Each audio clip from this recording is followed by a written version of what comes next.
ఎవరి దగ్గరైనా అన్నిటికీ జవాబులు ఉన్నాయా? ఈ ప్రశ్నకు జవాబు అవును, కాదు అని కూడా చెప్పొచ్చు. అన్నిటికీ దేవుని వద్ద జవాబులు ఉన్నాయనేది నిశ్చయం. ఏ మానవుని దగ్గర అన్నిటికీ జవాబులు లేవు. అయితే అతనికి దేవునిలో విశ్వాసం ఉంటే జీవితపు గూఢమైన ప్రశ్నలకు అతనికి మరిన్ని జవాబులు దొరుకుతాయి. జవాబులు కనుగొనడం కష్టమయ్యే ప్రశ్నలు మనందరికీ ఉంటాయి. కొన్ని సందర్భాల్లో దీనికి కారణం దేవుడు చూస్తున్నట్టుగా మనం అన్నీ చూడలేకపోవడం.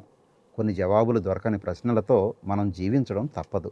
కానీ దానికి పరిష్కారం లేకపోలేదు. దేవుణ్ణి మనం వాస్తవంగా వ్యక్తిగతమైన దేవునిగా ఎరిగితే ఆ ప్రశ్నలను మనం ఆయనకే వదిలివేయవచ్చు. అయితే కొంతమందికి ఆ కఠినమైన ప్రశ్నలే వారు తప్పించుకోలేని చిక్కుముడులుగా మారిపోతాయి.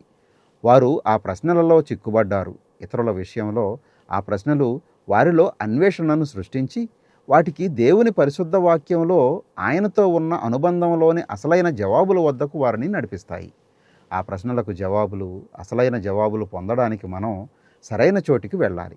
తృప్తి కలిగించే జవాబులు దొరకని ప్రశ్నలతో కొందరు ఇంకా పోరాడడం నాకు ఆశ్చర్యం కలిగించదు. ఎందుకంటే అసలైన మూలానికి వెళ్లకుండా జీవితంలోని ప్రశ్నలకు తృప్తి కలిగే జవాబులు కనుగొనడం అసాధ్యం. ఆ అసలైన మూలం బైబిల్. విశ్వాసం వైవిధ్యాన్ని కలిగిస్తుంది. విశ్వాసమే మార్పును కలిగిస్తుంది. కానీ సరైన దానిలో విశ్వాసం ఉండాలి. ప్రశ్నలకు జవాబుల కోసం యోహాను సువార్త 1వ అధ్యాయం 19వ వచనం నుండి 28వ వచనం వరకు ఉన్నటువంటి వాక్యాన్ని చర్చిద్దాం. ఈ చర్చలోనికి మిమ్మల్ని నడిపించాలని నేను కోరుతున్నాను. నీవెవడవని అడుగుటకు యూదులు యెరూషలేము నుండి యాజకులను, లేవీయులను యోహాను నొద్దకు పంపినప్పుడు అతడిచ్చిన సాక్ష్యం ఇదే. అతడు ఎరుగననక ఒప్పుకొనెను, క్రీస్తును కానని ఒప్పుకొనెను. కాగా వారు, మరి నీవెవరువు? నీవు ఏలియావా అని అడుగగా అతడు కాననెను. నీవు ప్రవక్తవా అని అడుగగా కానని ఉత్తరమిచ్చెను. కాబట్టి వారు, నీవెవరువు? మమ్ము పంపిన వారికి మేము ఉత్తరం ఇయ్యవలను గనుక నిన్ను గూర్చి నీవేమి చెప్పుకొనుచున్నావని అతనిని అడిగిరి. అందుకతడు, ప్రవక్త అయిన యెషయా చెప్పినట్టు నేను ప్రభువు త్రోవ సరళము చేయుడి అని అరణ్యంలో ఎలుగెత్తి చెప్పు ఒకని శబ్దము అని చెప్పెను. పంపబడిన వారు పరిసయ్యులకు చెందినవారు. వారు, నీవు క్రీస్తువైనను ఏలియావైనను ఆ ప్రవక్తవైనను కాని ఎడల ఎందుకు బాప్తిస్మమిచ్చుచున్నావని అతనిని అడుగగా, యోహాను, నేను నీళ్లలో బాప్తిస్మమిచ్చుచున్నాను గాని నా వెనక వచ్చుచున్నవాడు మీ మధ్య ఉన్నవాడు, మీరాయనను ఎరుగరు. ఆయన చెప్పుల వారును విప్పుటకైనను నేను యోగ్యుడను కానని వారితో చెప్పాను. యోహాను బాప్తిస్మమిచ్చుచున్న యోర్దాను నదికి ఆవలనున్న బేతనియలో ఈ సంగతులు జరిగాను. ఈ సంభాషణలో మనమందరం ఎదుర్కొనే 2 అత్యంత ప్రాథమిక ప్రశ్నలకు జవాబులు మనం కనుగొంటాం.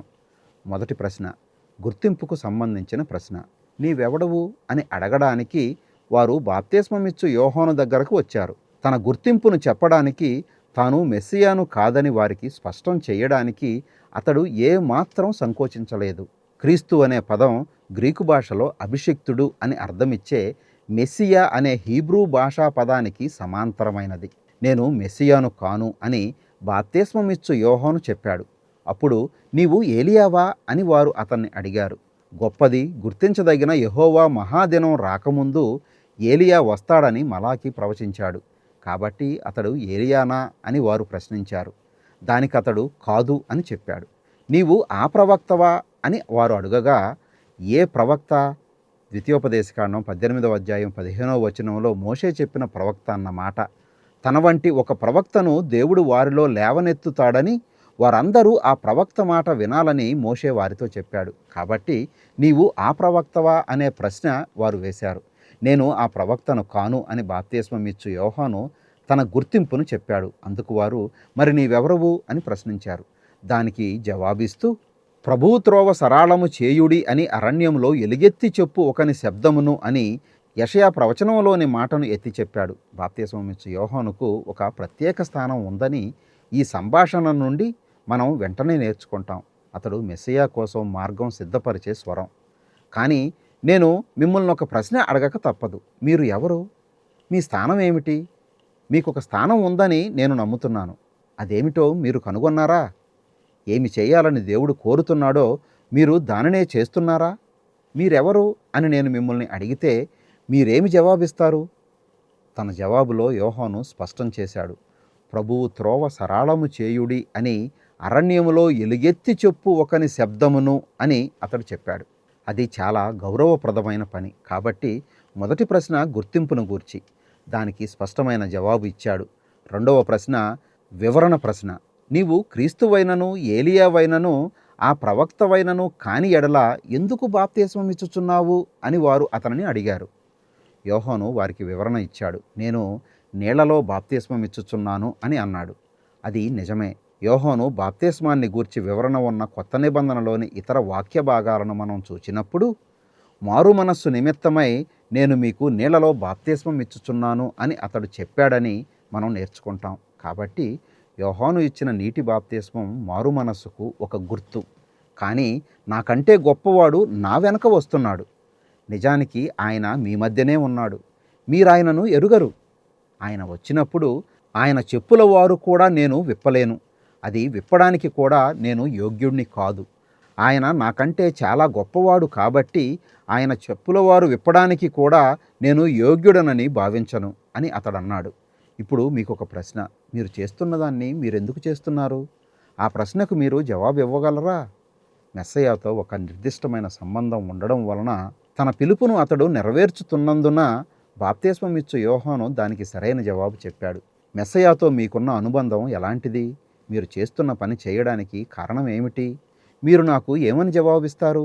ఈ ప్రశ్నలకు మనం ఇచ్చే జవాబులు యేసుక్రీస్తుతో మనకు ఎలాంటి సంబంధం ఉండాలనే విషయాన్ని చూపిస్తాయి. గుర్తింపుకు సంబంధించిన ప్రశ్నకు మీరు జవాబిస్తున్నప్పుడు వచ్చిన వానిగా మీరు ప్రభువును ఎరుగుదురా? రాబోతున్న వానిగా ఆయనను ఎరుగుదురా? ఆయన కోసం మార్గాన్ని సరళం చేయడానికి మీరు ఆసక్తిగా ఉన్నారా? ఈ వివరణ ప్రశ్నకు మీ జవాబు ఏమిటి? మీరు చేస్తున్న పని ఎందుకు చేస్తున్నారు? అది నేరుగా అభిషిక్తునికి సంబంధించినదేనా? మెస్సయ్య వస్తున్నాడు. తన కాలంలో యోహాను దాన్ని ఆ విధంగా చూశాడు. మీరు ఎలా చూస్తున్నారు? మెస్సయ్యతో యేసుక్రీస్తుతో మీరు వ్యక్తిగత సంబంధంలో ఉన్నారా? ఇప్పుడు ఆ అనుబంధంలోకి మీరు ప్రవేశించవచ్చు. ప్రియమైన వారులారా, ప్రార్థన చేసుకుందాం. ప్రేమ నమ్మకం కలిగిన దేవా, మీకు వందనాలయ్యా.